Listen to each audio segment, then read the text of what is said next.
Hello friends, मैं अशर नबी welcome करता हूं आपका हमारे चैनल मॉडल एकेडमी पे। दोस्तों, आज हम बिग लेटेस्ट अपडेट लेकर के आए हैं अक्टूबर 2024 एग्जामिनेशन के रिजल्ट के लेकर के, जो अभी तक नहीं आया है और एनआईएस बोर्ड ने अभी तक आपका अक्टूबर 2024 का रिजल्ट नहीं दिया है। दोस्तों, ये वीडियो बहुत इंपॉर्टेंट होने वाली है उन लोगों के लिए जिन्होंने अक्टूबर 2024 का एग्जाम दिया है और जो लर्नर्स हैं अक्टूबर 2024 के लिए। तो प्लीज देखिए, आज हम when we get October 2024 NIS result, आज का हमारा टॉपिक है हमें कब अक्टूबर 2024 का रिजल्ट मिलेगा। हमारा 15-20 डेज एक्सीड हो चुका है।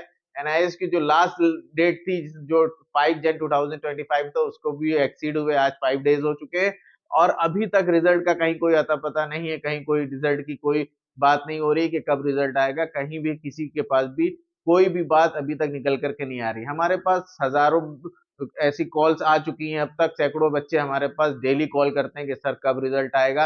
हमारे यूट्यूब पे और इंस्टा पे डेली मैसेजेस आ रहे हैं कि कैसे और कब रिजल्ट आएगा, अभी तक रिजल्ट क्यों नहीं आया। बच्चों में बहुत प्रॉब्लम है और बच्चे बहुत इसमें कंफ्यूज भी हैं। ऐसा क्या वजह है कि अभी तक एनआईएस के रिजल्ट नहीं आया? क्योंकि लास्ट ईयर जो अक्टूबर में रिजल्ट आया था वो 26 दिसंबर तक डिक्लेयर हो चुका था। तो सारे लोगों को पता है कि दिसंबर तक एनआईएस का रिजल्ट आ जाता है, लेकिन कुछ ऐसे स्टूडेंट हैं जो बहुत ज्यादा परेशान हैं। और परेशान होना बनता भी है कि अभी तक जनवरी 10 जनवरी आज हो चुकी है, बट अभी तक रिजल्ट का कोई अता पता नहीं है। चलिए हम बात करते हैं क्यों रिजल्ट नहीं आया है और क्या क्या प्रॉब्लम्स हैं। दोस्तों, मैं अशर नबी, हम लोग मॉडल एकेडमी के थ्रू ये एनआईएस का जो वीडियो से जो प्रॉब्लम सॉल्विंग वीडियोस बनाते हैं और जो भी एनआईएस की क्वेरी, एनआईएस की प्रॉब्लम्स होती हैं, आपको साधारण भाषा में, सिंपल लैंग्वेज में आप तक ला करके रखते हैं। आपके जो क्वेश्चंस होते हैं उनसे उनके आंसर देने का प्रयास करते हैं और हमारे वीडियो के माध्यम से काफी कुछ लोगों की प्रॉब्लम सॉल्व भी होती है और हम बहुत से लोगों की इस तरह से हेल्प भी करते हैं। तो दोस्तों, ये चैनल मॉडल एकेडमी, इसको सब्सक्राइब करें जिन्होंने अभी तक सब्सक्राइब ना किया, और जो अभी नए हैं इस चैनल पे, जो पहली बार जुड़ रहे हैं, उनकी जानकारी के लिए बता दें कि हम लोग प्रॉब्लम सॉल्विंग वीडियोस इस तरह से रेगुलर बनाते रहते हैं। तो हमारे को थोड़ा सा इनकरेज करिए, हमें थोड़ा सा हेल्प करिए और इसको वीडियो को लाइक शेयर करिए और चैनल को सब्सक्राइब कीजिए। और हाँ, बेल आइकन दबाना बिल्कुल ना भूले, बिकॉज बेल आइकन दबाने से हमारे लेटेस्ट अपडेट, लेटेस्ट वीडियोस आप तक पहुंच जाएंगे। तो चलिए दोस्तों, शुरू करते हैं। क्या प्रॉब्लम, क्या वजह है जो हमारे अक्टूबर 2024 का रिजल्ट अभी तक नहीं आया है? अक्टूबर 2024 की जो लर्नर्स है, जिन्होंने अक्टूबर 2024 के एग्जामिनेशन दिए हैं, उनके लिए ये वीडियो बहुत इंपॉर्टेंट होने वाली है और आज हम डिक्लेयर करने वाले हैं कि अक्टूबर 2024 का रिजल्ट कब आने वाला है। चलिए लेट्स स्टार्ट करते हैं। आज हमारा जो टॉपिक है, when we get October 2024 result.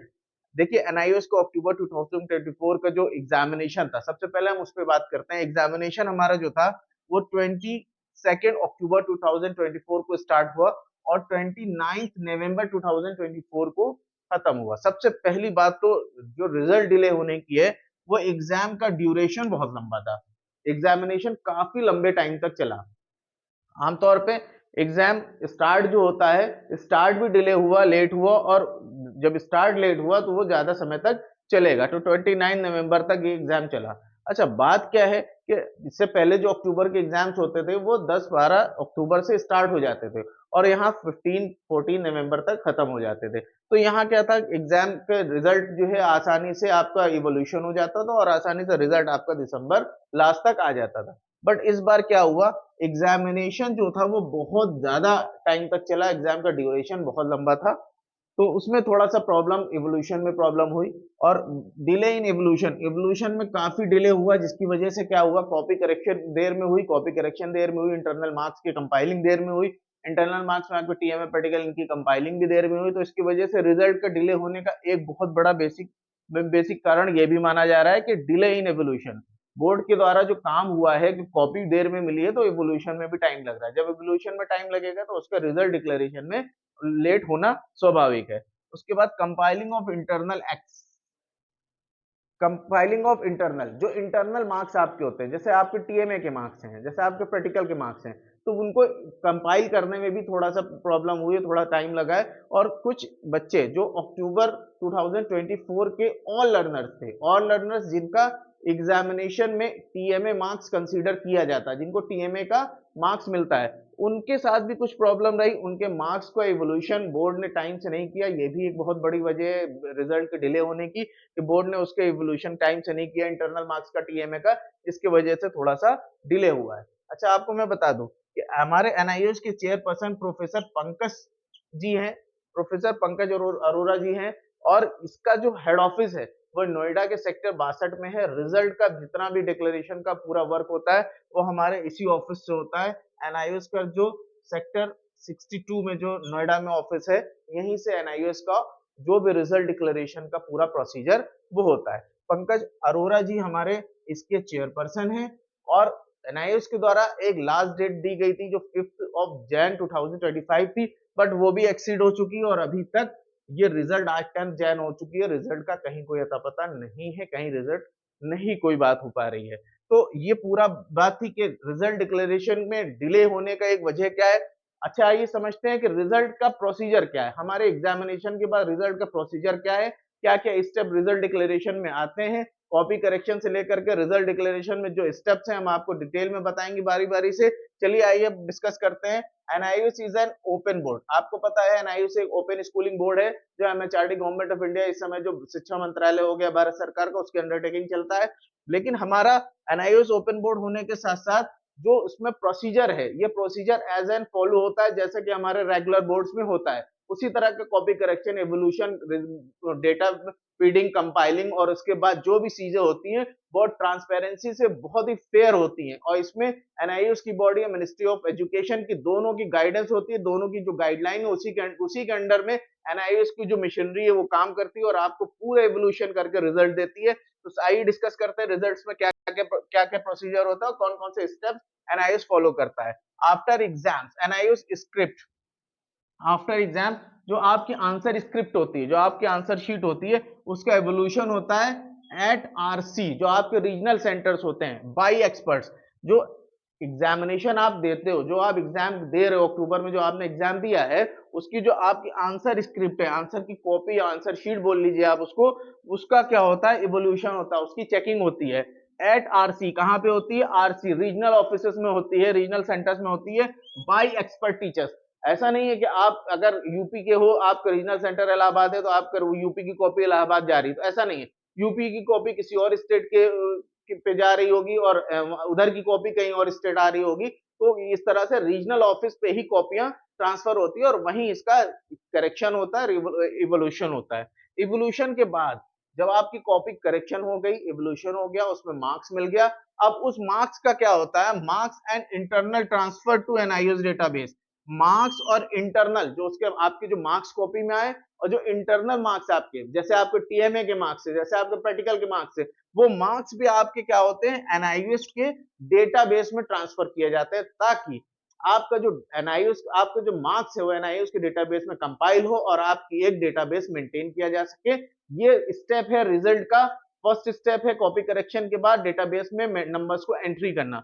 उसके बाद आप देखिए result prepare under the supervision of NIOS authorities, और रिजल्ट का जो प्रिपरेशन होता है वो under the supervision of NIOS authorities के अंडर सुपरविजन होता है। जो भी एनआईओएस की अथॉरिटीज होती हैं उनके अंडर बहुत माइन्यूटली ऑब्जर्वेशन के साथ एनआईओएस के जो भी रिजल्ट का प्रोसीजर होता है वो फॉलो किया जाता है। उसके बाद देखिए all process revive by NIOS examination committee, जितने भी प्रोसेस हैं, जो भी प्रोसेस है, कॉपी करेक्शन के बाद डेटाबेस में मार्क्स चढ़ाना, और सारी चीजें जितने भी प्रोसेस हैं वो एनआईओएस की एग्जामिनेशन कमेटी जो होती है उसके सुपरविजन में होता है और उसके अंडर गाइडलाइंस होता है, उसके सुपरविजन में होता है, and the guidelines of ministry of education, और मिनिस्ट्री ऑफ एजुकेशन की जो गाइडलाइन होती है उसके अंडरटेकिंग ये जो एग्जामिनेशन कमेटी होती है एनआईओएस की वो काम करती है। सारे ही प्रोसीजर को बहुत ही माइंडली ऑब्जर्व किया जाता है और ये देखा जाता है कि कहीं कोई फॉल्स ना रह जाए, कहीं कोई कमी ना रह जाए, और इसमें अगर कोई कमी रह जाती है, एग्जाम से पहले कोई प्रॉब्लम होती है, तो उसको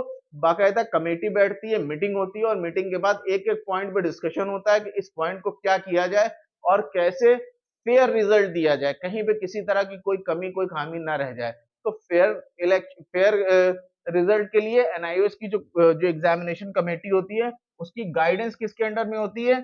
ministry of HRD, government of India के अंडरटेकिंग में इसका पूरी देखरेख, पूरा काम जो भी रिजल्ट डिक्लेरेशन का होता है वो ministry of HRD, government of India के अंडरटेकिंग होता है। उसके बाद देखिए ensure the process will fair, और सारे ही जितनी भी अथॉरिटीज, हायर अथॉरिटीज हैं तो एंश्योर करती हैं कि काम जो हो, जो प्रोसेस हो वो बहुत फेयर हो, उसमें किसी तरह की कोई कमी ना रह जाए, और एक मॉडरेट इवोल्यूशन हो, इवोल्यूशन भी ऐसा हो जो किसी बच्चे के कोई नंबर्स ना छूटे, कोई कमी ना रह जाए। अगर किसी बच्चे को कॉपी सेंटर पे देर में मिली है या किसी सेंटर पे आपको पहुंचने में देर हुई या सेंटर आपका बहुत रिमोट में है, तो इस कंडीशन पे भी सारी चीजों पे चर्चा होती है कि कोई ऐसा प्रॉब्लम ना रह जाए, कोई ऐसी बात ना रह जाए कि ताकि बच्चा कल को उसको जाके किसी तरह का क्लेम कर सके, किसी तरह का कोर्ट केस कर सके। क्योंकि एक बार रिजल्ट डिक्लेयर होने के बाद आपके पास बहुत सारे ऑप्शन होते हैं, आप उसको कॉपी को रीचेकिंग भी कर सकते हो, रीवैल्यूड भी कर सकते हो। आप किसी टॉपिक पे, किसी बात पे आप सहमत नहीं हो बोर्ड की बात पे, तो आप जाकर के कोर्ट केस भी, उस पे हाई कोर्ट भी जा सकते हो, लोअर कोर्ट भी जा सकते हो, सारे ऑप्शंस आपके पास ओपन है। तो एनआईएस बोर्ड क्या करता है, एनआईएस बोर्ड की जो भी मशीनरी है वो पूरे प्रोसीजर को, एक एक प्रोसीजर को, एक एक चीज को बहुत अच्छे से ऑब्जर्व करती है, और कमेटी बैठती है कि कोई भी पॉइंट हमसे बाकी ना रह जाए। इसीलिए दोस्तों इस रिजल्ट में थोड़ा सा डिले हो रहा है। रिजल्ट का प्रोसीजर बहुत फेयर एंड क्लीनलेस होता है, बहुत ही अच्छी तरह ढंग से दिया जाता है, और मॉडरेट इवोल्यूशन होता है। जो कॉपी करेक्शन इस समय हो रहा है, जो जो जानकारी प्राप्त हो रही है एनआईओएस से, जो जानकारी निकल के आ रही है, जो कॉपी करेक्शन, जो इवोल्यूशन है वो भी बहुत मॉडरेट हो रहा है, और इसकी वजह से क्या है कि ज्यादातर बच्चे इस बार पास होने वाले हैं। आपके लिए अच्छी न्यूज ये है, गुड न्यूज ये है कि आप ज्यादातर स्टूडेंट्स जिन्होंने कॉपी अच्छे से लिखी है वो पास होने वाले हैं।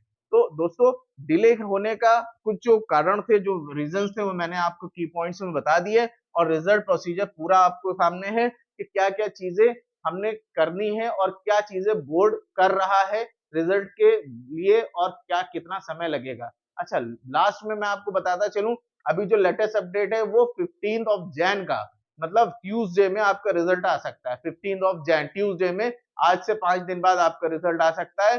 दोस्तों ये थी हमारी पूरी लेटेस्ट अपडेट अक्टूबर 2024 एग्जामिनेशन के रिजल्ट के लिए। तो दोस्तों वीडियो कैसा लगा कमेंट में जरूर बताएं, वीडियो को लाइक और चैनल को सब्सक्राइब करें, और ये डिटेल हमारे डिस्क्रिप्शन में पड़ा हुआ है, उसको जरूर देखें, और बेल आइकन दबाना बिल्कुल ना भूलें। Thank you very much.